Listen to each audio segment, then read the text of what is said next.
Howdy, my name is Riley Jalowy. I am 22 years old, and I'm about to begin my student teaching semester at Texas A&M.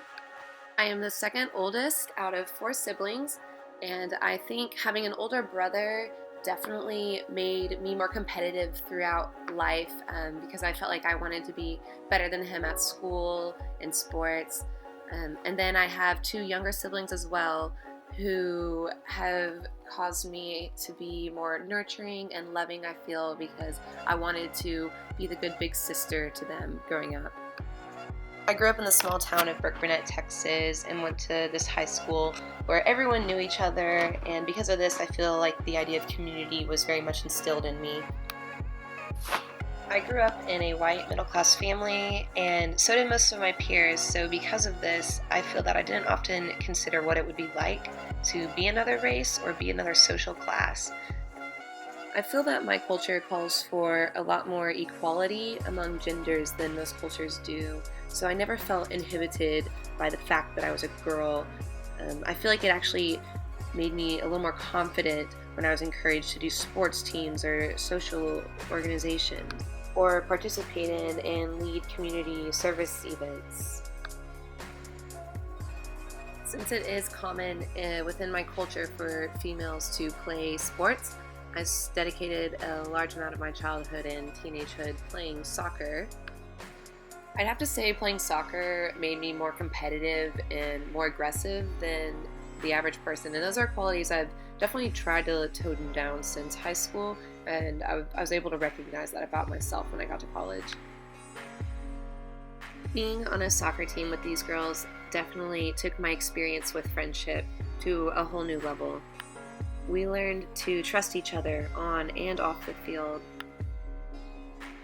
And even 5 years later, I feel myself implementing these valued qualities daily within my new friendships that I have found.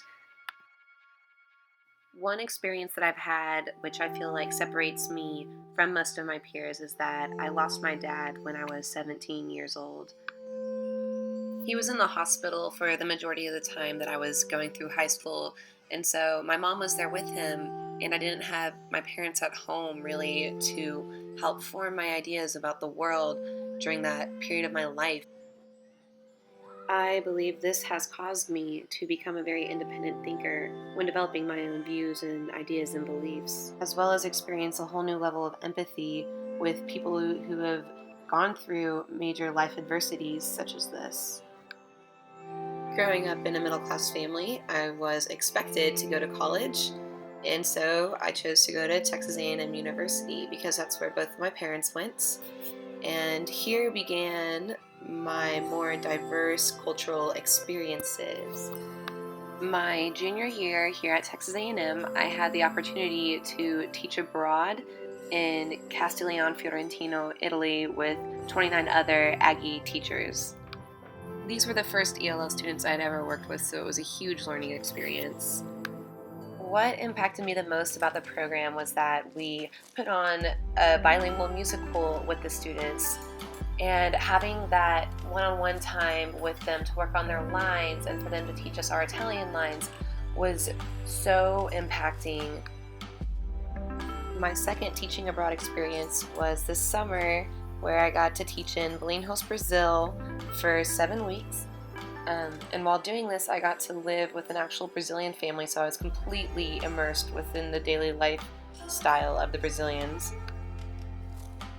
My students here were considered underprivileged, but after working with them and getting to know them, I would say they carried about more happiness within their hearts than most people within my own culture that I've seen today. Besides these 2 teaching experiences, I feel like I have had other very valuable cultural experiences inside and outside of America. With these experiences, I have gained knowledge about other lifestyles and seen the validity in living a life a different way from my own. So that being said, I feel that I can bring this awareness into the school environment and respect and understanding for cultures that are different than mine.